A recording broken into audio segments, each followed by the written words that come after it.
Alô, galera! Começando mais um De Letra, estamos nos aproximando do programa 150. Se eu não estou muito enganado, esse é o programa de número 148, programa que começou dentro do guarda-chuva da Tribuna do Paraná. Eu nunca mais, eu não me lembro, Bora, a gente chama só de Tribuna agora, né? Chama só de Tribuna. Mas era da Tribuna do Paraná. A gente sempre falou Tribuna do Paraná, não adianta. E depois parou, depois voltou, depois seguiu como áudio, e agora ele é um programa eminentemente de vídeo para a gente conversar com vocês aqui no YouTube, nessa plataforma que nos dá já quase 9.300 inscritos e que nos dá aí, já deu mais de 1 milhão de visualizações. Carlos Bório, Giovanna Libonati, Guilherme Moreira e a estreia de Matheus Afonso. Matheus Afonso, que foi meu colega, trabalhamos juntos por 6 meses, agora está aí também num novo projeto, numa nova ideia de trabalho, com o seu canal no TikTok e também no YouTube. Tudo bem, Matheus? Seja bem-vindo. Muito obrigado pela oportunidade, Christian. Sem dúvida alguma, vai ser grandioso da minha parte estar com vocês para falar de futebol, algo que a gente tanto ama. Logicamente, aí agora num novo projeto, né? Tanto no Instagram, TikTok, YouTube, live na Twitch também.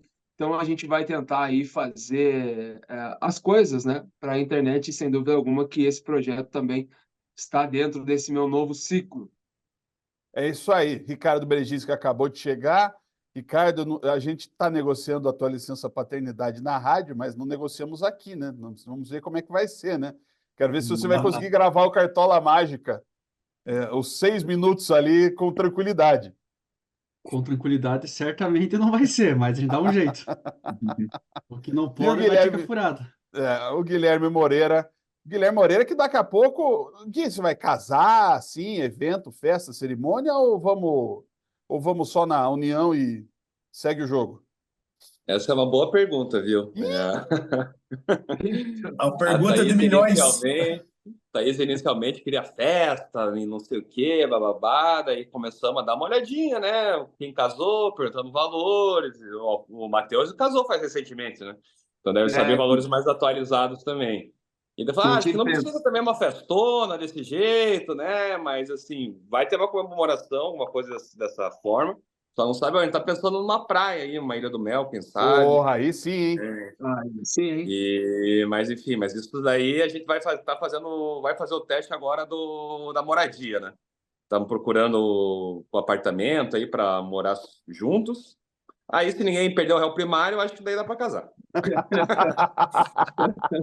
Olha, só peço para você, quando organizar o casamento, que você tenha alguém para cuidar dos carros, para não acontecer o que aconteceu comigo no casamento do Ricardo, que eu deixei o carro ligado 1 hora. Tinha acabado de tirar o carro e eu deixei o carro ligado e não percebi. E aí alguém, do nada, assim, tem um Onix aí tá ligado. Era o meu carro ainda que estava lá acionado. A gasolina acabou, mas tudo bem, coisas da vida. O Ricardo não cuidou desse detalhe no casamento dele, tá, gente? Mas tá, gente, não é aqui assunto, apesar de estarmos no programa que antecede o Dia dos Namorados, né? E não trataremos desse assunto por aqui, mas Giovanna, Bório, Gui, Matheus e Ricardo, vamos falar do que vem pela frente. E eu queria começar com quem não joga, que é o Atlético. A gente vai, daqui a pouco, falar sobre o Paraná, que vai jogar nesse domingo, e vamos falar, claro, sobre o Coritiba também. Mas eu vou tirar o Matheus dessa primeira pergunta. Eu vou começar com o Ricardo mesmo. Ricardo, tem algum jeito da gente compreender o que aconteceu dentro do Atlético em 3 semanas, para a gente sair do jogo, mesmo que assim, muita gente até lá no Bola no Corpo falou que foi um ponto fora da curva o jogo do Palmeiras. Consideremos que tenha sido. Mas, mesmo assim, você sair daquela atuação e para essa atuação, e essa, as 3 horríveis. Então, a gente começa a ver muita coisa, porque sempre que entra uma pequena crise, surgem-se vários motivos. Eu já li que é jogador fazendo panelinha contra o técnico, eu já vi que é o Cuca insatisfeito porque os jogadores que ele queria contratar, o Petralha não abriu mão. Então, assim, você vê vários problemas de treinamento. O que eu vejo é que dessas últimas 3 derrotas, o jogo contra o Danúbio foi o ponto que seria fora da curva, porque eu acho que o Atlético entrou em campo, ainda mais com o time titular, porque ia ter aquela paralisação de 2 semanas. Ah, vamos ganhar a qualquer momento, resolver a parada. Tomou 1-0, não se acertou, tomou 2-0 e se desesperou, e foi um jogo que o Atlético não conseguiu fazer nada. Mas teriam 2 semanas para treinar, não iria repetir o mesmo erro contra o Sportivo Emiliano, e repetiu. Porque o time tomou o gol e não conseguiu se ajustar e não conseguiu finalizar. Veio o jogo contra o Fortaleza e o time também não conseguiu criar, e quando tomou o gol se desesperou em campo, o Cuca fez aquele amontoado de atacante. Então a explicação que eu tenho é que quanto mais tempo o Atlético tem para treinar, pior ele fica. Essa é a única lógica. E por que isso acontece? Eu não sei se o Cuca está querendo impor um jeito de jogo que os jogadores não estão conseguindo assimilar, e aí vai dando aquele tilt, porque ele reclama que o time finalizou, mas não conseguiu concluir a gol. Então, se você cria 45 chances de finalização e só faz um gol, tem um grande problema na pontaria. Então, não basta você chutar de qualquer jeito. Eu acho que o Cuca vai encontrando desculpas, justificativas para tentar explicar 3 derrotas seguidas, quando o time joga muito mal, tanto defensivamente quanto ofensivamente. Eu acho que ele está querendo mudar alguma coisa no estilo que vinha dando certo e não está conseguindo colocar. E claro, alguns jogadores insatisfeitos, algumas decisões equivocadas, como você colocar o Diório à frente do Mastriani no jogo contra o Fortaleza. Você tem que ter o artilheiro do jogo do campeonato do ano, junto com o Pablo, e o cara vira a terceira opção para colocar um jogador que até um mês atrás você queria fora do teu elenco. Não é possível que o Diório esteja treinando tão bem assim e o Mastriani tenha caído tanto de rendimento para você optar por isso. Porque até 3 semanas atrás ele tentou o Mastriani com o Pablo. Os dois juntos não deram certo, de repente o Diório vira a solução. Eu acho que são tentativas do Cuca errada que tá. E claro, os jogadores não fazendo a parte dele, porque é inaceitável você não só fazer um gol contra Danúbio e Sportivo Emiliano, sendo que no primeiro turno você passou por cima dos caras jogando fora de casa. Ô, Giovana, como é que fica? Você que é mais nova que a gente, certamente mais ligada em redes sociais, assim, eu acho que o torcedor foi meio bombardeado por essas especulações todas que o Ricardo falou, né, nessa semana. Com certeza. Eu acho muito isso, e ao meu ver também, eu vejo que os torcedores também estão vendo uma insatisfação muito grande no Atlético, seja pelos jogadores ali mesmo, podemos citar o caso ali do Mastriani, né? Seja também o Cuca, que eu também acho, igual o Ricardo falou, que tá querendo impor um jeito de jogo, tá querendo contratar jogadores novos, né? Ele também estava ali de olho no Eric ali, no Eric para trazer para o Atlético, né? Então, eu acredito que tá tendo bastante insatisfação, e isso o torcedor tá percebendo, o torcedor tá. Como que eu posso dizer? Bom, ele tá ali percebendo, né? E ele tá vendo que. E eu acredito, ele tá vendo que, sei lá, às vezes de algum jeito o Atlético precisa melhorar de algum jeito, e o torcedor, ele tá ali para apoiar, né? Só que às vezes não é aquilo que o clube consegue trazer pro torcedor. Eu acho que eles estão insatisfeitos com isso que tá acontecendo no Atlético, eu acredito. E o Eric, que a Giovana citou, é o Eric Pulga, né, que já foi dissecado pelo Bório no programa passado. Mas, Gui, você que está aí, até levantou para pedir a palavra, Gui, assim, tem uma questão tática, está muito claro isso, tem uma questão tática que não está se arrumando, mas, e aí? E o além disso? Ou, no caso, como a gente está tratando só de especulação, tem um além disso? O que eu vejo ali no início, que já comentou que o jogo contra o Palmeiras foi mais exceção do que uma normalidade do Atlético, né? O Atlético ali com o Cuca, ele faz o feijão com arroz no Paranaense, conquista o título sem muitos problemas, ainda que tivesse uns jogos ali que ele teve problemas, né? O próprio Operário, na ida e na volta, o Operário teve chances claras aí de mudar o cenário do jogo, o próprio Maringá lá na ida também, se for ver o torcedor, né? O Cuca coloca um Atlético contra o Maringá para travar o Maringá, né? Não foi o Maringá que travou o Atlético, né? Foi o contrário, um time de Série D que foi travado pelo time da Série A. E daí tanto o jogo na ida quanto na volta, teve o Davidson com falhas cruciais no jogo, né? Nos gols, um gol de falta do Pablo, daí do Pablo de volta e aquele pênalti desnecessário que ele faz. Eu acho que tem muita dependência do Fernandinho. Me parece meio óbvio, né? Já sempre teve uma dependência do Fernandinho. É claro que o Atlético joga melhor com o Fernandinho do que sem o Fernandinho, mas eu acho que isso também passa muito pelo trabalho do Cuca. O Atlético já fez bons jogos sem o Fernandinho também. O Atlético não pode ficar dependendo de um jogador que tem quase 40 anos, ainda que tenha a qualidade que ele tem. E isso vai ser o quê? O último ano dele? Que já está treinando para ser dirigente, né? E aí vai ficar dependente do Fernandinho com 39 anos? Isso aí acho que tem culpa do Cuca também, porque esse time do Atlético, claro, não é os mil maravilhas, não é um time para brigar por título brasileiro, igual aquela falsa liderança ali estava indicando, mas também não é um time para perder jogos do jeito que está perdendo, né? Fortaleza jogando nada, dando um chute no gol e a única chance foi no famoso latereio, né? Sobrou ali para o Eric finalizar. Os 2 jogos na Sul-Americana que perde em casa, absurdos, né? Só precisava do empate para classificar e consegue perder os 2. Classificar em primeiro, né, no grupo. Sim. Ainda tendo aquela chance de classificar em primeiro geral, tinha uma vantagem, então o que o Atlético tem mostrado em campo não está...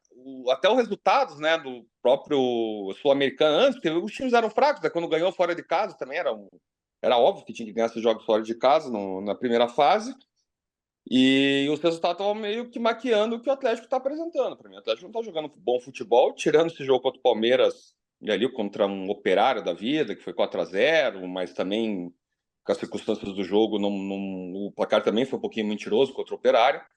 Eu acho que há um problema claro do Cuca, não tem variação. As jogadas, assim, aqui é difícil falar que não tem variação, porque ele está tendo as jogadas do Cuca, são as jogadas que a gente conhece na maioria dos times. Ligação direta, esses latereios lá na área para tentar sobrar uma bola, usar um jogador alto, o Cuca-Ball, e sempre muito dependente de um centroavante. E eu acho que é isso que ele está tentando fazer, mas o Atlético, para mim, não está funcionando. E eu tenho uma opinião que ele veio para cá muito para tentar limpar a barra que ele tinha com aquele caso da Suíça. Ele precisava de um clube que aceitasse ele para normalizar ele voltar a trabalhar com futebol. E para mim vai ser isso. Para mim ele não termina o ano com o Atlético. Para mim isso tenho absoluta certeza na minha cabeça. O Bório, vou deixar o Matheus por fim. Bório, o Gui falou uma coisa que é muito interessante, esse negócio de jogar a independência do centroavante. Mas daí o melhor centroavante do time não joga, Bório. Eu acho assim que aquela coisa, o Cuca, quando chegou no Atlético, veio como, é o cara que torce, é o time do coração dele, vai fazer um baita no trabalho, não sei o quê. E, pelo jeito, acabou o encanto, né? Acabou o encanto porque o Atlético massacrou os 2 adversários os 3 adversários da Sul-Americana quando jogou fora de casa, passou por cima que nem um trator, que você falou assim, nossa, é o grupo mais molezinha de toda a competição, né? No fim, quando precisava fazer o resultado, aquilo dá uma nítida impressão de que algo lá dentro do Atlético não está encaixando. Ou os jogadores não estão satisfeitos com o tipo de treinamento que o Cuca dá e estão querendo já se livrar dele o quanto antes, ou o Cuca só sabe trabalhar com um jogador estrela. Porque ele fez uns pedidos mirabolantes para o Petralha, né? Que a gente sabe que o Petralha não é maluco de trazer Dudu, Gabigol, esses caras aí nunca iam chegar no Atlético, né? Uhum.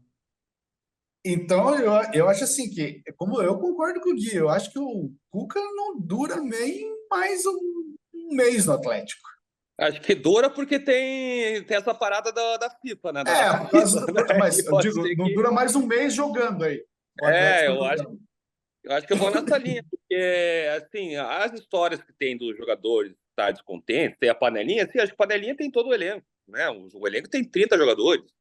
Tem como você não ter uma panelinha? Às vezes tem panelinha numa redação que tem 10 pessoas, não vai ter panelinha num grupo de 30 Patota, pessoas? Gui. Patota, o nome é Patota. O nome é Patota. Exatamente. Mas, assim, jogadores descontentes também vai ter. São 33, 30 jogadores ali, o cara não vai jogar. Então vai ter vários jogadores contentes. Ninguém gosta de não jogar. Só que tem algumas escolhas do Cuca que não tem como entender. O Djório passar na frente do Mastriani na hierarquia não dá para entender. Pode estar treinando super bem, mas e aí? O Mastriani tem que números a seu favor, números em jogos, né? Não é no treino, é em jogos a favor, inclusive no Atlético, jogando pouco, tá fazendo gol. E não joga. Colocar Julimar, ter sempre uma opção. Madison. O próprio Zapelli no banco. Sempre que tem uma oportunidade, ele gosta de botar o Zapelli no banco. O Zapelli é o jogador mais técnico que tem desse time. Tem uma preguiça? Tem uma preguicinha ali em campo. Às vezes dá uma desligada no jogo, dá uma desligada, mas é o jogador mais técnico, um jogador que com uma bola ali pode dar pro Pablo fazer o gol, dá pro Mastriani fazer o gol numa jogada individual, como já fez algumas vezes. Eu acho que as escolhas do Cuca também, dentro desse gerenciamento do elenco, são ruins. E por isso está tendo contentamento dentro do elenco, o time não está funcionando, e isso daí é um reflexo de todo o trabalho dele. Para mim, o grande culpado é o Cuca do que está acontecendo com o Atlético. Não é o elenco, a diretoria pode trazer melhores jogadores? Pode trazer, mas o Atlético já teve muito time pior do que tem agora e desempenhou muito melhor. Exatamente. Ô Matheus, fala aí. Não vou nem te perguntar nada. Não, mas a questão, assim, são algumas coisas que eu acho que a gente precisa entender e vamos por partes. Primeiramente, eu acho que a questão do Fernandinho ela é muito clara, né? O Fernandinho fez um jogo contra o Danúbio onde ele não foi bem. E ali o Atlético já não foi bem. O Atlético claramente não conseguiu desempenhar. Aí depois vem o jogo, o último jogo o Ameliano não conseguiu desempenhar, mas aí ele foi liberado para ir à Suíça lá, fazer o curso dele na FIFA e tudo mais. Ok. Tinha mais gente de Curitiba. Tinha mais gente de Curitiba no curso da FIFA do que de qualquer outra cidade do planeta. Mas podiam fazer em Curitiba, inclusive, o curso que era menos viagem. Que é muito preocupante o fato do Atlético depender de um cara de 39 anos, que tem toda a sua qualidade, que é inegável, que é um cara que é gênio do futebol, mas e aí, até quanto tempo ele vai aguentar? Né? Talvez ele vai ali conseguir jogar mais um ano, ok, mas depois desse um ano o Atlético vai acabar, vai passar a ser um time completamente sem criatividade. Então isso realmente é um problema muito claro e nítido. E não é de hoje, né? Desde quando o Fernandinho chegou, ainda quando não se tinha o Zapelli, era o Terans que falava, o Terans é preguiçoso, o Terans não marca, o Terans não recompõe, e aí vamos encontrar outro 10. O Terans saiu, chega o Zapelli, tem ali as mesmas questões. Outra coisa, vamos lá, falamos sobre o Fernandinho. Mastriani, o que eu penso relacionado a um cara que foi artilheiro no ano passado, basicamente aí na América e tudo no mais. Lanterna do Campeonato Brasileiro. No Lanterna do Campeonato Brasileiro, chega aqui, faz gols, tem um começo muito bom no América Mineiro, e aqui, né, começa com um Pablo que também estava fazendo gols, né, e aí por conta, talvez, de toda a hierarquia, ele se manteve como titular, mas chega num momento em que os dois não conseguem desempenhar como se pensava, nem o Pablo e nem o Mastriani.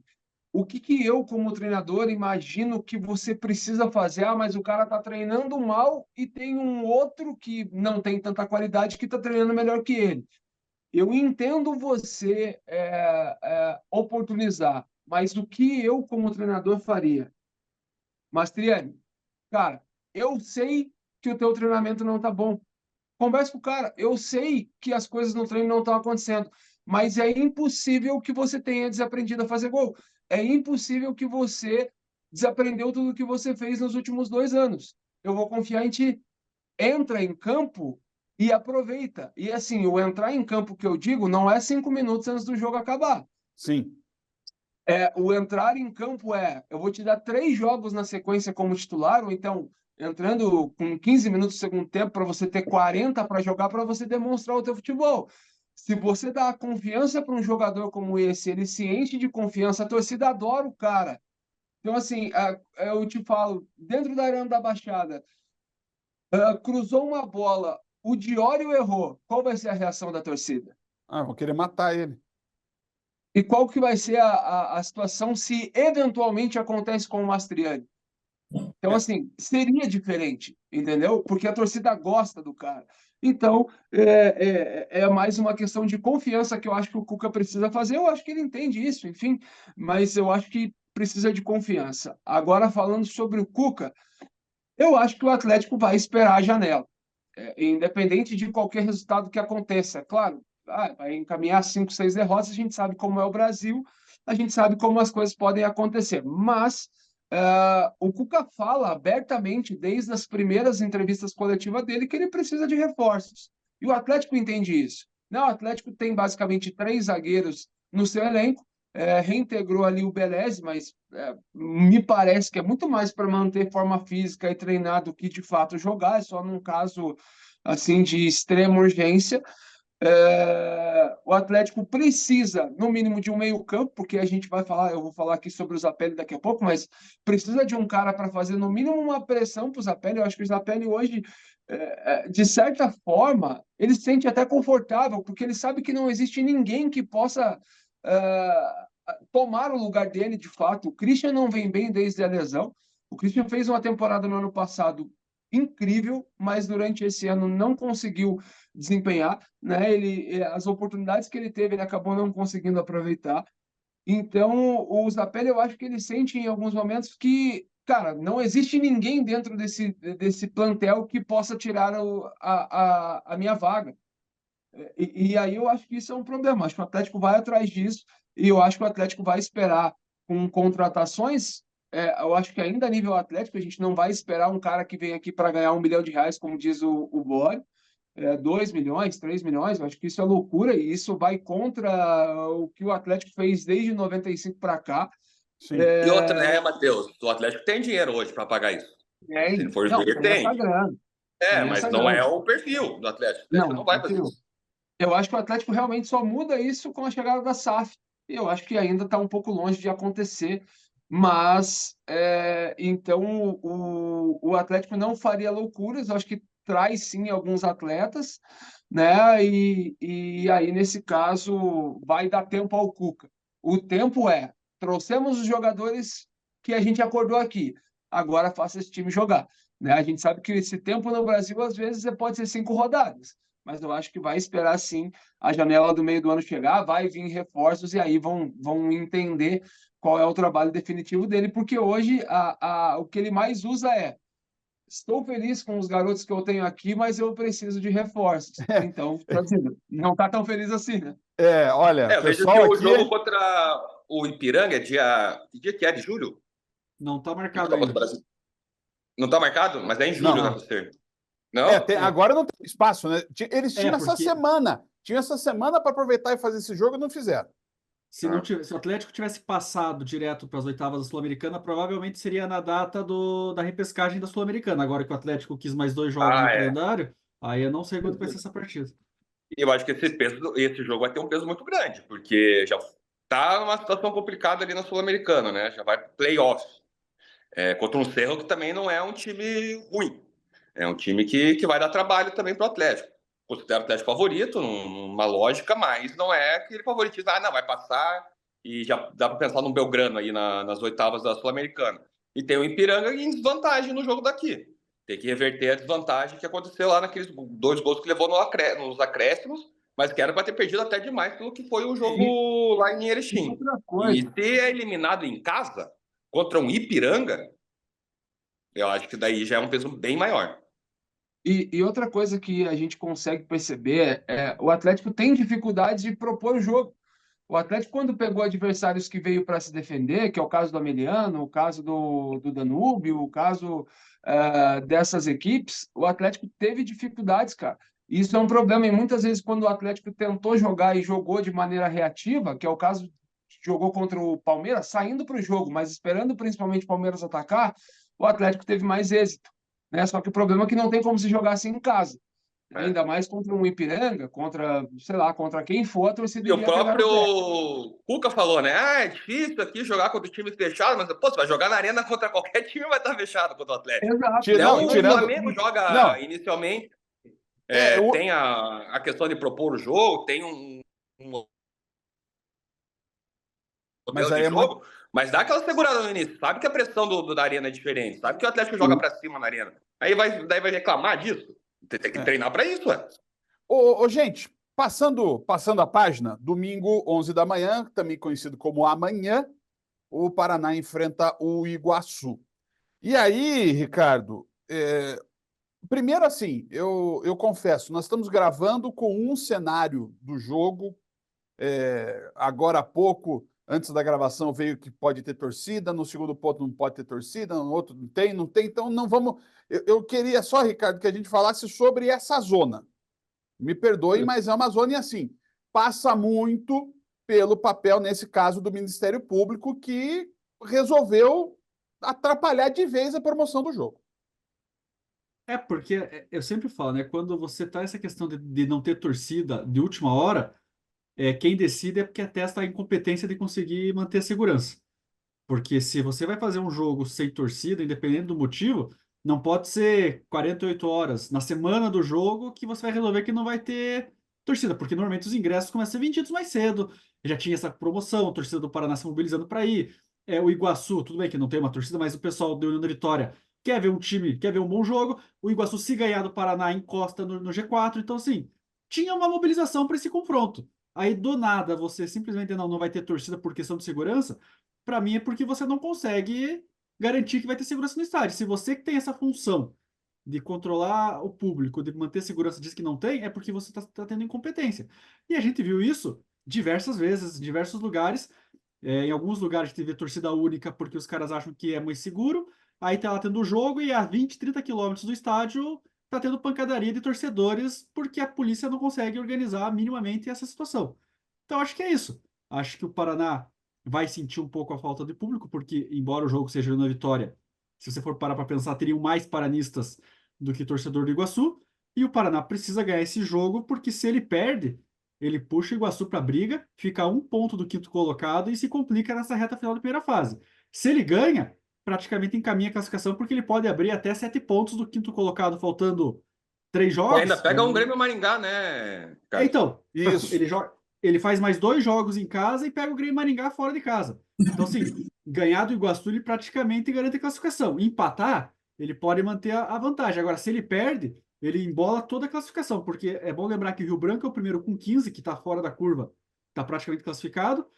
Aí você tem Paranavaí, Paraná e Patriotas com 10 pontos, e vem o Iguaçu em quinto com 6. Então, o G4... Tem a Apucarana, o Foz com 6, né? Uma derrota agora dá uma então, complicada. mas E assim, o Paraná, G4... né? O Paraná enfrenta o Patriotas em casa, mas termina lá no Valdemiro Wagner com o Paranavaí a fase, né?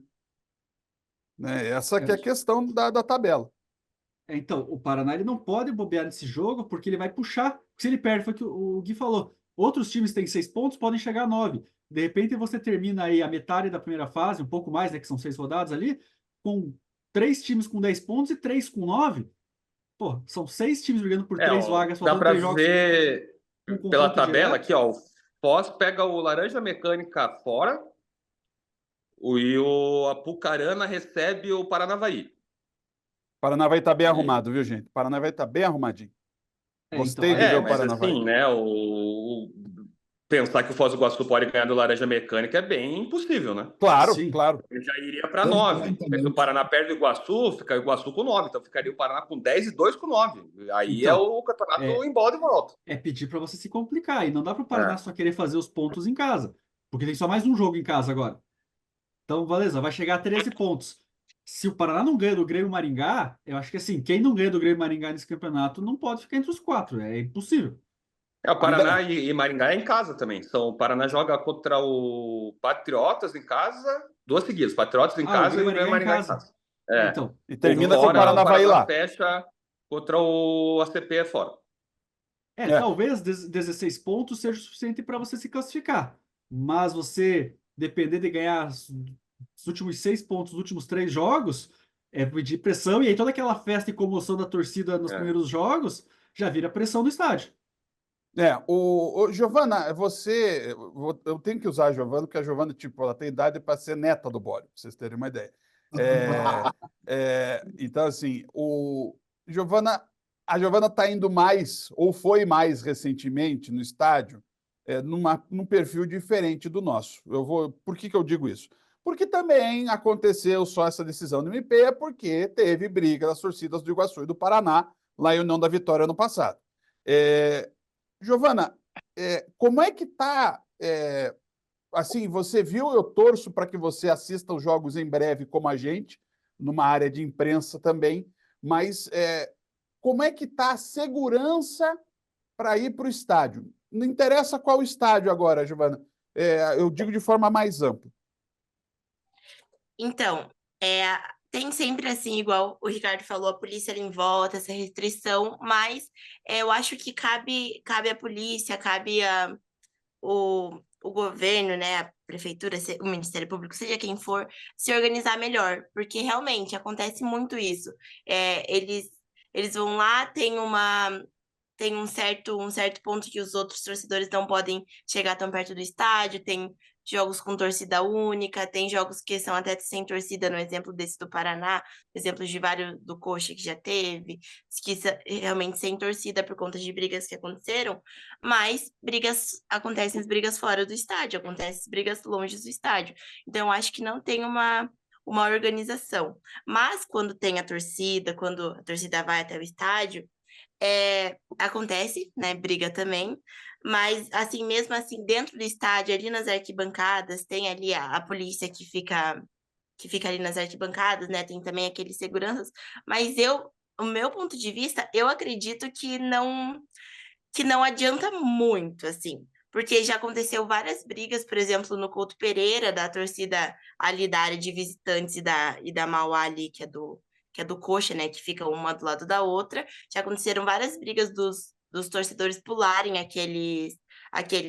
as grades, assim, que separam as duas arquibancadas ali, e acontecer briga no estádio, mesmo com polícia, mesmo com os staffs ali, com os seguranças ali do estádio. Então, eu acho que, claro, é importante ir com a família, né? Só que muitas vezes, a gente não tem a segurança que realmente precisa, porque o esporte, a gente não vai para brigar, a gente não vai para assistir um jogo para brigar, para presenciar uma briga, para presenciar pessoa se xingando, pessoa se batendo na arquibancada. A gente vai para prestigiar o time, né? Então, eu vejo que deixa muito a desejar a segurança dentro do estádio, dentro das arquibancadas e também fora. Tem muito erro, muito problema. Mas, Bório, vendo assim, de novo o Paraná passar pelo que passou, jogar com um a mais, né? Ter uma cacetada de oportunidades, né? Não fazer o gol, perder pênalti. Assim, a torcida, eu acho que foi a primeira vez, né, Gui e Matheus, que a torcida ficou na bronca, né? A torcida lá em Foz cobrou. E aí? No jogo contra o Laranja Mecânica, o Paraná já foi super mal, né? Em casa. Quando ele ganha de 1-0, vai mais ali O primeiro tempo foi péssimo, no segundo tempo dá uma melhoradinha e consegue fazer aquele gol ali muito com a jogada do Wesley Brito pela direita, né? Que já é tradicional nesse time do Tcheco. O Paraná segundou. Até estava vendo as notícias agora, o famoso coloca casaco, tira casaco, pode ser que tenha torcida novamente lá no União da Vitória. Por isso que eu digo que quando a gente está gravando, a gente está nessa indefinição, né? O que é absolutamente ridículo, né? Absurdo isso, né, cara? A polícia fez uma nova vistoria e aparentemente liberou para as duas torcidas. Isso aí o jogo é domingo às 11, né? Então, 48 horas antes. Aí, 48 horas. 48 horas antes, então pode ser que tenha as duas torcidas lá em União da Vitória. Mas assim, eu sou da opinião que torcida não vai ganhar jogo nenhum, né? O Paraná caiu 2 vezes para a segunda divisão do Paranaense na Vila Capanema, com torcida. Não é o que vai fazer subir, o que vai fazer classificar é o desempenho dentro de campo. Não tem mistério enquanto a isso. Se tiver a torcida do Paraná lá em União da Vitória, melhor para o Paraná, claro, tem o torcedor incentivando, mas também se não tiver, for com portões fechados, não vai ser isso que vai fazer uma diferença para o Paraná ganhar, empatar ou perder para o Iguaçu. Mas esse jogo com certeza é muito chave por tudo que o cenário que o Ricardo colocou. Se perde, traz do Iguaçu para a briga, né? Vai a 9 pontos, Paraná com 10. Tem um Foz do Iguaçu jogando fora contra o Laranja Mecânica com uma boa possibilidade de vencer também, iria para 9. E daí fica uma briga nova ali, né? Tu traz 2 times por uma briga que parecia resolvida, que são os 4 times primeiros agora, estão com 4 pontos de vantagem, e depois o Paraná ainda faz um confronto direto contra o Patriotas em casa. Que pode também, que já traz essa pressão, né? Da torcida de uhul, o coração tá pulsando, agora o coração já tá batendo meio diferente aqui, porque o Paraná não tá muito bem, né? E eu tô vendo no jogo do Tcheco, assim, eu acho absurdo 2 jogos com vantagem numérica não conseguir vencer o jogo. Sim. Isso daí não dá. Assim, encontrou o Rio Branco por 2 jogadores a mais. Foi um sofrimento para fazer um gol. Faz um gol até no começo e pensar, não, agora vai embalar, né? Fez um gol já no começo, era tudo que queria. E daí você tem mais de 40 minutos para fazer pelo menos um para empatar e não consegue. E contra o Foz do Iguaçu, mesma coisa. O Paraná até faz um primeiro tempo ok para bom, porque ele criou chances, né, de marcar bola na trave, pênalti perdido, o Liliu perdendo gol na pequena área. E daí quando tem um a mais, e o Paraná historicamente quando tem um a mais ele sempre tem problema, não é do Tcheco, vem de anos recentes, né, da draga do Paraná e dos 5, 6 anos aí, são mais, né, mas assim, pegando um mais curto, sempre que o Paraná tem um jogador a mais, eu não penso, em vez de ficar feliz, fica meio receoso que o Paraná não consegue colocar essa vantagem numérica em resultado, e tá acontecendo isso de volta, e para mim isso é treino, não é possível que tenha uma grande vantagem como essa num campeonato que é tão disputado, que é tão pegado como uma segunda divisão do Paranaense, que não é técnica que vai prevalecer, tem que prevalecer pelo menos uma estratégia de jogo ali, contra times que são, né, tecnicamente abaixo também. Então você tem uma vantagem dessa, você tem que aproveitar. E o Paraná teve 2 vezes e não conseguiu aproveitar. Uma, 0 pontos contra o Rio Branco, e outra conseguiu 1 pontinho só contra o Foz do Iguaçu. Isso daí para mim já está claro. E eu acho que também o Paraná tem uma certa dificuldade de propor o jogo com o Tcheco. É muito cruzamento na área, não tem muita alternativa. Quando esses 2 jogos mesmo contra o Rio Branco, contra o Foz do Iguaçu, foram assim. No Rio Branco até um pouquinho mesmo, daí eram 2 a mais, aí o Paraná ainda conseguiu rodar um pouquinho mais a bola, abrir o espaço, tanto teve finalizações claras de oportunidade de gol, mas eu lembro que depois ali dos 40 já começou aquele desespero, daí era só bola na área. E contra o Foz do Iguaçu nem isso, não conseguiu nem criar. O Paraná teve aquela bola na trave do Jonathan de cabeça, lá por 35, 36 do segundo tempo, que era uma bola cruzada também, e depois um lance com o Ítalo no finalzinho, que ele chapa para fora, que é dentro da área. Fora isso, o Paraná não criou nada. Isso em mais de 45 minutos com 1 a mais em campo.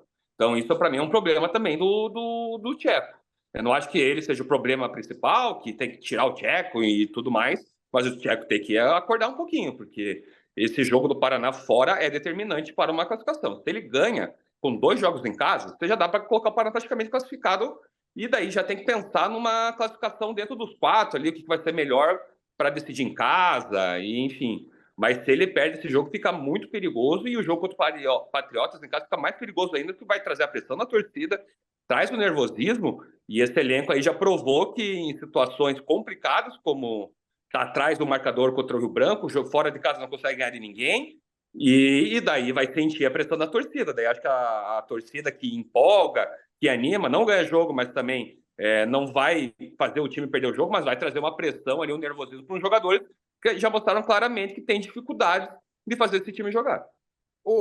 Vamos virar a página de novo, Matheus. Assim, agora, bora, vamos deixar eu e você, vamos ficar quieto, que agora os especialistas vão falar, porque eu não faço a menor ideia, né, de quem seja Gustavo Reis, que foi assim.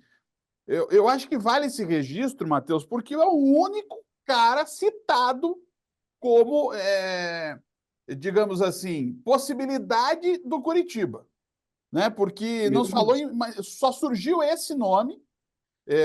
A gente acha que pode falar um pouquinho mais sobre essa questão do Coritiba, sobre nomes e situações e eventos, mas vamos lá, vamos tentar explicar, porque vai que o homem chega aí segunda-feira e ninguém sabe quem que é o cidadão. Matheus, vou jogar essa bomba para você. Olha, realmente é uma bomba, porque assim, só para você entender, tá? Coloquei assim, ó, é Gustavo Reis, você falou? É isso, Ricardo, é o nome dele? Isso. Tá, eu coloquei Gustavo Reis no Google, tá? Apareceu, professor Gustavo Reis Leilões. Então, assim, Eu acho que isso já começa a preocupar um pouco a torcida do Coritiba. Mas agora, falando sério, Não é eu vi Gustavo Reis, que... espera aí. É Olha, Gustavo como eu Leal. disse, o cara é Gustavo tão. Leal, isso aí. Gustavo, o cara, eu não conheço ele tanto que eu não sei nem o nome dele. Aqui, Gustavo Leal. É Aqui, Leal, né? é o Leal, é isso. Eu falei, ué. Mas, assim, o que que eu acho sobre o Coritiba? Eu acho que o que é evidente é que precisa de um treinador. Eu acho que a questão dos James, o Paulo Tuori tentou fazer o que ele gosta de fazer, né? Dar oportunidade a quem já está dentro do clube. Mas o Coritiba sofreu aquilo que vem sofrendo há muito tempo, que é a inconstância, né? O Coritiba faz um jogo contra o Operário em casa muito bom. Assim, tendo oportunidades, definiu o jogo basicamente no primeiro tempo, o segundo tempo jogou com mais tranquilidade. E aí se pensa, pô, acho que agora vai, acho que agora deu uma ajeitada. Até no meu vídeo que eu postei lá no meu Instagram, eu falei, ó, eu acho que agora o Paulo Tuori vai dar um pouco mais de chance ali ao James, porque precisa, né? Desempenhou bem, eu acho que agora pode ser um bom início de caminhada.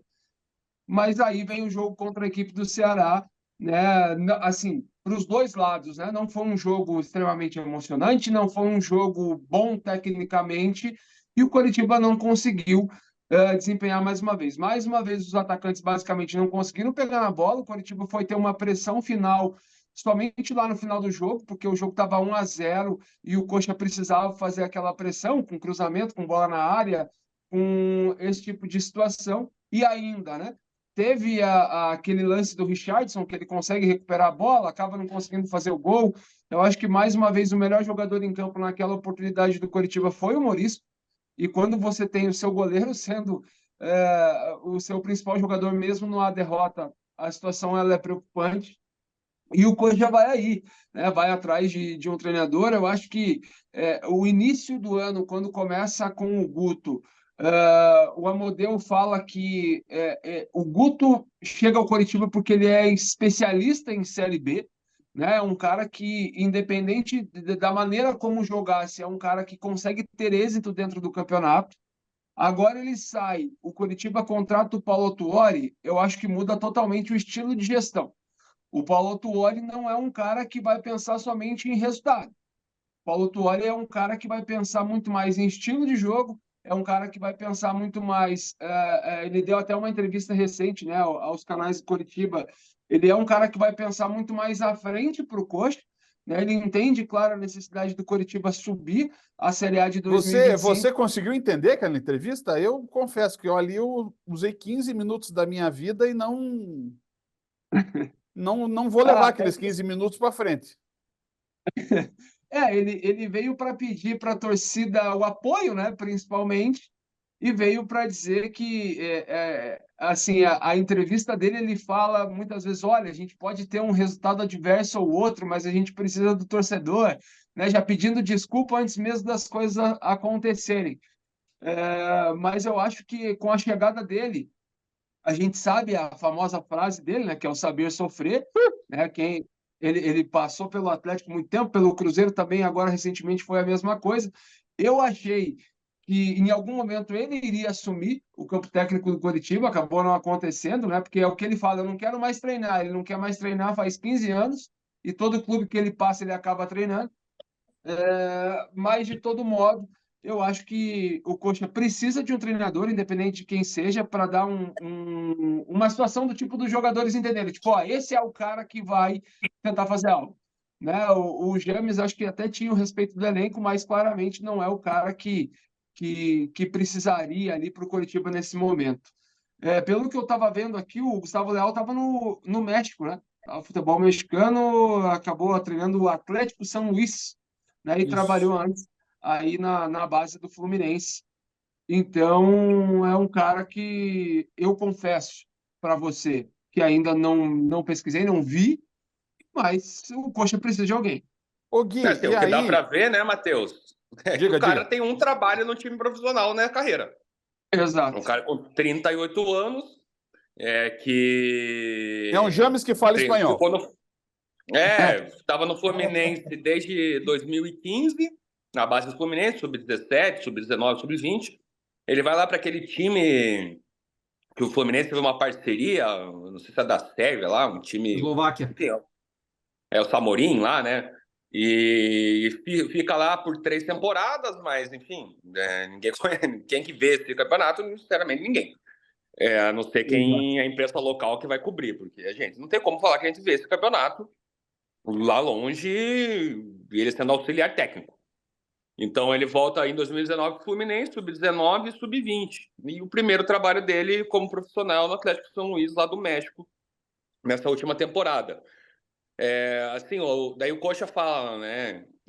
O William Thomas e o Paulo Autori, nosso perfil é jovem de treinador. Isso daí é muito abrangente. O jovem é estudioso. Pô, quem que é. Pô, dá para considerar que nenhum treinador é estudioso? E jovem, só ser jovem estudioso é um perfil bom? Eu acho que isso daí Cara, não existe, não é um perfil. Então, o perfil tem que ser como que ele joga. Eu quero que o meu time jogue atacando. O Coxa não falou que vai ser protagonista na Série B? E time protagonista que joga contra Novo Horizontino fora, contra Ceará fora e fica jogando reativo. Isso não é protagonismo. Não dá um chute no gol direito. Esse é o protagonismo que o Coxa está oferecendo. Aí vai... Que vem o Gustavo Leal, não é uma aposta? Claro que é uma aposta. O cara tem um trabalho como treinador no time profissional. Aí vai vir com a missão de subir o Coxa, com esse elenco. Eu acho que assim, a diretoria do Coxa está brincando com o torcedor, cara. Porque não dá para trazer uma aposta dessa para um time que quer subir, por mais que tenha... Eu também, igual o Matheus, se vier daí, que eu vou dar uma estudada no que ele pode oferecer como futebol, como modelo de jogo, mas não dá para colocar nas costas de um Gustavo Leal de 38 anos com um trabalho na carreira de time profissional a missão de colocar o Curitiba na Série A do ano que vem. Não dá. Qual é a diferença dele pro James Freitas? Qual que é a diferença dele pro James Freitas? São inexperientes iguais. Com o time profissional. Só porque o James é calvo. O problema é que ele é calvo. O James é mais velho. Não, o Gustavo tem bastante cabelo. É verdade. Aqui, o James é mais velho. Talvez ele não seja jovem e estudioso. Ele seja. Ele é menos 40 só. É a única diferença. Porque se o Coxa tem que contratar um técnico, para qualquer um, acho que tá óbvio. Para eles lá, não estava tão óbvio que tinha que contratar, tanto que deram esses jogos de teste para o James Freitas. O Coxa tem que contratar um técnico, mas não é um técnico que tem um trabalho na carreira, que é o que não vai ser uma aposta. É uma aposta do mesmo jeito que seria uma aposta manter o James Freitas. O Ricardo, essa semana eu acho que teve o combo completo, né? Hoje, o Curitiba teve manga, teve uniforme e teve especulação de técnico. Tudo isso numa semana só. Só faltou uma maquete do Couto. Nossa, aí fechava. Aí era a semana perfeita. Faltou a volta do Robson também, né? O assunto Robson, isso o João Malucelli tratou. O Ricardo, tá tão escancarada a tática da cortina de fumaça que já estão fazendo isso em combo, né? Parece aquele jogo de videogame, né, que os caras juntam a magia, né? Joga 3 magias de uma vez só. Mas assim, é impressionante. O Curitiba ganha um jogo, não, já estamos pensando lá em cima, estamos melhorando. Aí perde um jogo, tentar camuflar o que está acontecendo. Foi o que o Matheus e o Guilherme falaram. O Gustavo Leal pode dar certo? Pode dar certo. Tem carta na manga? Não sei, porque está contratando um cara que fez um trabalho, que era assim, para entender, a Liga Mexicana ela tem o Apertura e o Clausura. No Apertura, o Atlético São Luís foi bem, terminou em 4º lugar, teve um dos melhores ataques do campeonato, foi aí que chamou a atenção. Agora, o Clausura, o time terminou na metade de baixo da tabela, continuou fazendo gols. Eu fui pesquisar o estilo do Gustavo Leal, ele é um cara que fala que ele prefere que o time empate em 1-1, 2-2, 3-3 do que segurar o 0-0, então ele é um cara que... Não querem um cara estudioso e jovem? Tá aí, ó, Ricardo Brzezinski. Não quero essa bronca, não. Não quero essa bronca. Agora vai ter filha, melhor não, né, Ricardo? Deixa eu resolver situações piores e mais importantes. Mas, assim, é um cara que mostrou ali durante 6 meses o que pode fazer. Mas não tem muita experiência. Não sei se o Curitiba tem que entrar nessa, não sei se o Curitiba é o time ideal.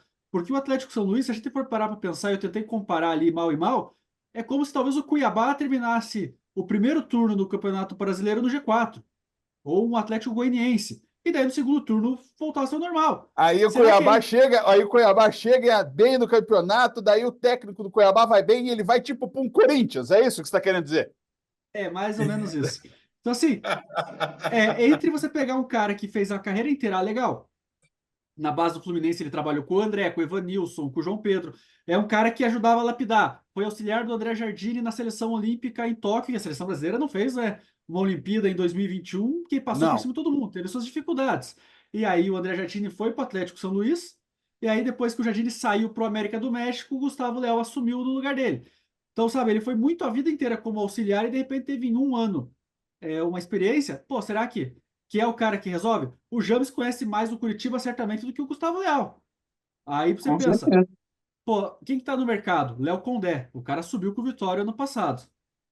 Anderson Moreira foi demitido do Sporting Cristal faz uma semana. Pô, o Anderson subiu com o Botafogo, o Anderson subiu com o Goiás. O Anderson acho que tem 3 acessos e o ano passado o Sport foi o Botafogo da Série B, que era favorito para subir, de repente foi tropeçando, não subiu. Mas tem aí, de 2013, 14 para cá, o Anderson tava, sempre que jogou Série B, brigou para subir. Então, se você O quer ser próprio Léo Condé, protagonista, né? O Léo Condé tem vários trabalhos na Série B. Lá no Sampaio Corrêa foi super bem também. quase subiu. Colocou o time para quase subiu. Ano passado, quando ele pega o Vitória estava lá na zona de abaixamento, se não me falha a memória. E faz uma campanha para subir, né? E ainda acho que o Curitiba vacilou de não tentar pegar o Carpini quando ele saiu de São Paulo. Carpini. Eu também acho. Então, Acho que então era sabe, a melhor oportunidade. você quer apostar num cara jovem, estudioso, pega o Carpini. Mas tem Léo Condé e Anderson Moreira, 2 caras que seguem a linha que o Matheus lembrou. O Guto é o cara que conhece Série B, sabe o caminho. Tem 2 caras no mercado aí que sabem tão bem o caminho ou até mais, que tem mais no currículo acesso. Mas não, vamos continuar estudando, empurrando com a barriga. Já faz mais de um mês que o James está aí e o James não vai nem para frente nem para trás, não é nem efetivado e nem volta a ser auxiliar. Você vai manter o interino quando? Até quando? Você tem que ter um planejamento. Daqui a E é ruim pouco. pro próprio James, né, Ricardo? Não, Porque o cara assim, vai ficar aqui como tampão, então eu só vou planejar meus jogos para ter resultado para me manter, né? Para conseguir ser efetivado. Daqui uma E daí, semana. se é para ser efetivado, ou você tem a garantia que é ser efetivado, o cara tem um outro planejamento de jogo. O cara tem outro Exatamente. planejamento de pensar o futebol. E daqui uma semana você tem o confronto com o Goiás, confronto direto da 10ª rodada. Então, assim, 1/4 do campeonato já foi e você não tem um técnico definido, você não sabe nem o que você vai fazer. Aí, como é que você vai na janela do meio do ano contratar jogador se você não sabe o estilo que o técnico que vai comandar o time quer? Eu quero um jogador que atue mais pelo lado do campo, eu quero um volante marcador, eu quero um zagueiro mais alto. Não, daí você vai contratar um técnico de acordo com o teu elenco. Olha o trabalho contrário que você está fazendo. Você tinha que ter um técnico agora para junho, para o cara identificar, não, nesse elenco, o A, B, C e D, eu preciso de mais 4, 5 reforços para essa posição aqui. Eu conheço um cara que eu trabalhei, não sei aonde, que pode se encaixar nesse perfil, e você vai direcionando o teu mercado. Agora, você sem um técnico vai reforçar o time baseado no quê? Em qual necessidade? Que o Amodeu acha que precisa? Que o Paulo Tuori acha que precisa? Mas não são os caras que vão comandar o time. Acho que, assim, o Curitiba começou bem o ano com o Guto já ano passado, antecipando essa pré-temporada, pegando o elenco, vendo o que precisava. Acho que foi bem no mercado, contratando jogadores que conseguiram subir ou ficaram próximos do acesso o ano passado, mas parou ali. Assim, de fevereiro para cá, o Curitiba travou e não andou para frente. Mas, Bório, aí a gente vai para aquela situação de sempre, né? Aí o Curitiba vai e ganha do Ituano, como ganhou ontem, e vai ficar essa questão de novo. Mas pelo menos assim, era aquele jogo que não tinha tinha a total obrigação de vencer e venceu, né? E vai continuar nessa toada que a gente estava falando, comentando aí, né? Que o Curitiba oscila demais na Série B, e para um time que quer fincar raízes no G4 ali, voltar para a Série A, é preocupante. Apesar de que nem você falou, a vitória contra o Ituano era obrigação, né? O Ituano tem uma vitória na competição até agora. 2. E duas vitórias, é verdade. Não jogou muito também, né? E era um time que estava até poucas rodadas aí na lanterna do campeonato, né? Então, E não é grande coisa, né? O Ituano, vamos falar a verdade, né? O time bem fraquinho.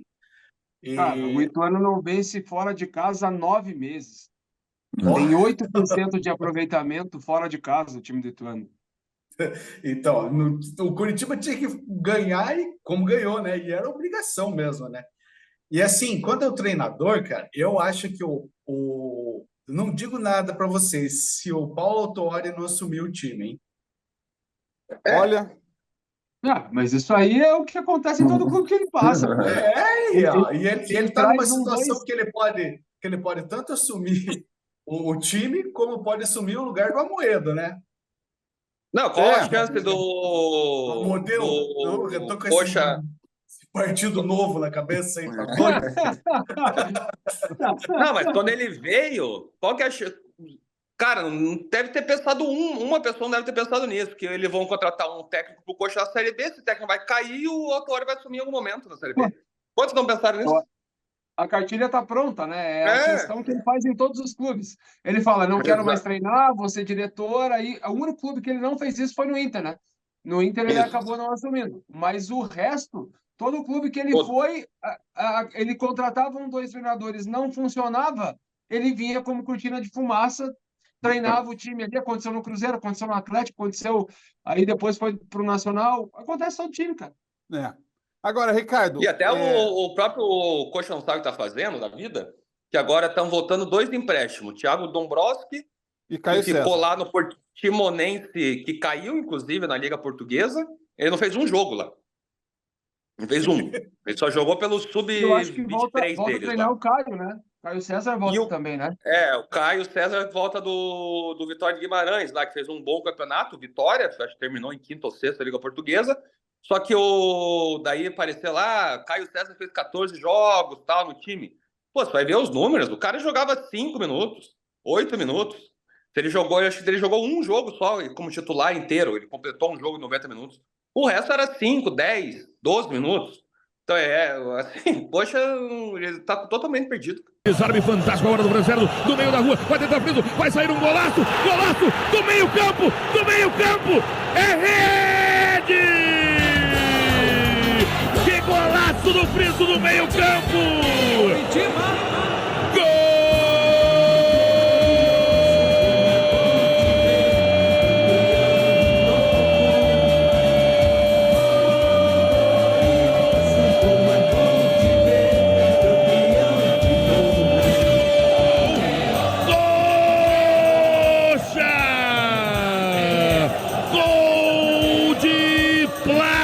Matheus Friso, antes da linha do meio campo, Friso, o desarme perfeito de Fran Sérgio, contra-ataque aberto, o goleiro ali, voltando da linha da grande área, o Friso olhou e disse, quer saber, vou fazer um gol que o Pelé não fez, e ele fez.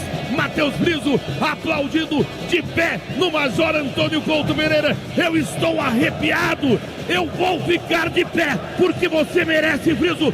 Todos aplaudindo, olha os aplausos da galera aí. Friso, de pé, de pé, de pé. Agradeço porque esse é o futebol brasileiro. Agradeço por estar no Major Antônio Couto Pereira. Obrigado, meu Deus, por ver que pintura de gol. Obrigado, Matheus Friso. Você honra a camisa 10 do Verdão. Nesse jogo, nesse gol, você honra a tradição do Coritiba Futebol Clube. Camisa 10 para craque. Bom de bola. Um golaço. Um pouco antes da linha do meio. Friso, meu goleiro adiantado. Encobre o goleiro, canto direito. Um golaço no Major Antônio Couto Pereira, para aplaudir de pé. O Coritiba é grande, é gigante e mostra a sua força no Major Antônio Couto Pereira. Dia 7 de junho de 2024, um gol de placa no Major Antônio Couto Pereira. Matheus Friso assina. Matheus Friso, porque essa é uma obra-prima. Camisa 10 brilhando na marca de 18 minutos de bola rolando. 18 passados. Primeiro tempo. Um golaço de Matheus Friso. Gente, hoje gravamos bastante, hein? Hoje gravamos bastante. Mas hoje o programa é especial para, mais uma vez, chamar a sua atenção de que o que a gente quer criar aqui, eu já falei isso outras vezes, é uma comunidade. essa comunidade ela não vai se restringir apenas ao canal. Talvez pelo fato da gente estar um pouquinho adiante dos meninos, né, Bora e Ricardo, a gente já tem mais programas, mais coisa e tal, mas eu espero que tanto o Resenha de Boteco quanto o canal do Matheus Afonso, eles possam também, se for o caso, serem ainda maiores e, quem sabe, comprarem o conglomerado. Eu também não sou um cara tão vaidoso assim, eu posso ser muito bem.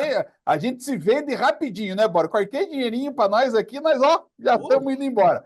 Matheus, e aí? Lançou o canal essa semana, né? Não, foi essa semana, né? Eu comecei ali fazendo os vídeos primeiramente para o Instagram, né? Também ali, Matheus Afonso. Aí, assim, a gente como comentarista esportivo, o Instagram, se você faz um vídeo muito grande, ele não entrega. Essa é a verdade, ele não entrega. Aí, pô, eu não consigo analisar um jogo com 1 minuto e meio, cara. É impossível. Então, assim, não existe. Quando for passar o tempo, vocês vão vendo como é que é. Eu posso dizer para vocês. Não se esqueçam que eu já tenho 28 de janela, daí por isso que eu consigo. É impossível, cara, para mim. Então, assim, eu vou fazer uma análise rápida, assim, ali para o meu Instagram, mas definir, abrir o canal para que eu possa realmente falar com tranquilidade, analisar jogo, analisar jogador, analisar estilo de treinador, para que eu possa ficar bem comigo mesmo. Porque com 1 minuto e meio, de fato, eu não consigo falar tudo que eu preciso.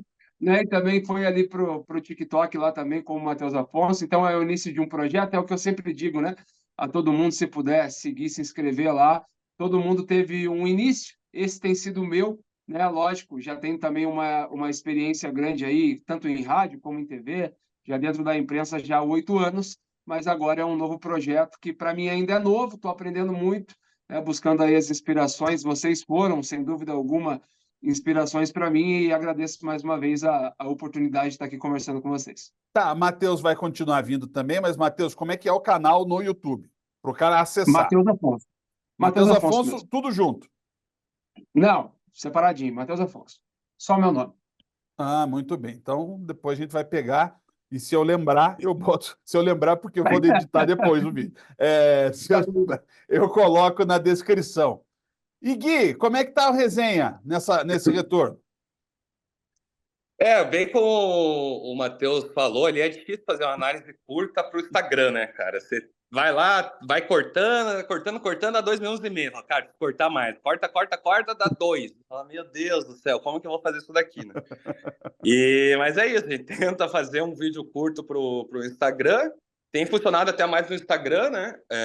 O YouTube, como o canal ficou inativo, o Resenha de Boteco ficou inativo ali quase 1 ano, até o YouTube dar atenção para ele vai tempo, né? Então ele não tá dando muita moral para mim lá no YouTube. O YouTube, o algoritmo dele lá tá meio que cagando para mim, falando, fica trabalhando aí que uma hora eu te dou uma moral. Mas vou ficar esperando essa moral no YouTube que tá difícil. Mas o Instagram tem funcionado mais ali, acaba os jogos dos 3 da capital, eu já tento lançar esse vídeo logo em seguida. E depois faço também, no mesmo momento, tento fazer um pouquinho mais longo, mas também não tão longo lá pro YouTube. Sempre solto antes no Instagram, depois solto o vídeo no YouTube. Mas tem funcionado assim, né? Tem um patrocinador já desde o início, já consegui mais um para somar aí Olha aí, Bora. Nessa caminhada. Vamos contratar o Gui como diretor comercial. Não, tá louco. A Tainá tá... A Tainá tá negociando bastante coisa. Não, mas eu torço muito, vocês sabem que eu gosto muito de vocês dois, eu torço muito pelo sucesso de vocês. Eu gostaria que a gente tivesse a condição, e aí a gente sabe, é uma questão de grana, a gente passa por tudo isso, que talvez não permita que a gente já construísse uma coisa maior, mas quem sabe, 2025 está chegando aí, a gente pode fazer uma bem bolada aí, bem interessante para o futuro. Vai depender, claro, sempre do nosso esforço, mas eu tenho certeza que, se depender do esforço, vocês fazem, porque o talento vocês têm de sobra, tanto talento quanto o Bora e o Ricardo, que são os meus parceiros de hora menos um, né? Como dizem no guia de jogo, né? Tem a hora menos um, o Ricardo e o Bora. Ricardo, ficamos na expectativa. A grande dúvida do programa do próximo sábado é saber se você estará presente, então. Também estou nessa dúvida aí. Não tem essa resposta. A tendência é que sim, mas Sim, tem o grandes quê? chances também de sim, eu estarei no programa. Ah. Mas tem grandes chances de não estarei no programa. Não depende de mim, depende de alguém querer vir conhecer o mundo e acompanhar essa loucurada aí do futebol. E aí ainda reclamam do Curitiba, viu? O cara aí fica fazendo isso, essa cortina de fumaça de nasce filha, não nasce filha, nasce filha, não nasce filha. Tô falando que o Curitiba não tem planejamento, do clube planejar se eu vou estar aqui semana que vem, né? É. Mas pense que você há 9 meses planejou isso. Tem isso. Deixa eu fechar o programa, gente, mandando um abraço para o Guilherme Ochica. O Guilherme é colega nosso, jornalista, é assessor do Rio Branco, que está fazendo essa campanha espetacular, como disse o Ricardo, fora da curva. E ele foi o primeiro cara que já me mandou mensagem falando do Futebol Raiz dessa sexta-feira, que foi lançado às 9h30, sobre o ano de 91 do Curitiba, naquela Série B em que o Curitiba foi garfado, né? A gente usou até esse termo, né, Bora, no programa, garfado pela Federação Paulista naquele jogo com o Guarani. Tá lá no ar, a gente tá na timeline, é só procurar. Não é o vídeo imediatamente abaixo, esse, porque abaixo vai estar a análise de Curitiba e Ituano. Matheus, valeu, Gui, valeu, Ricardo, Bora, um abraço, gente. Voltamos semana que vem. Valeu! Um abraço. Valeu.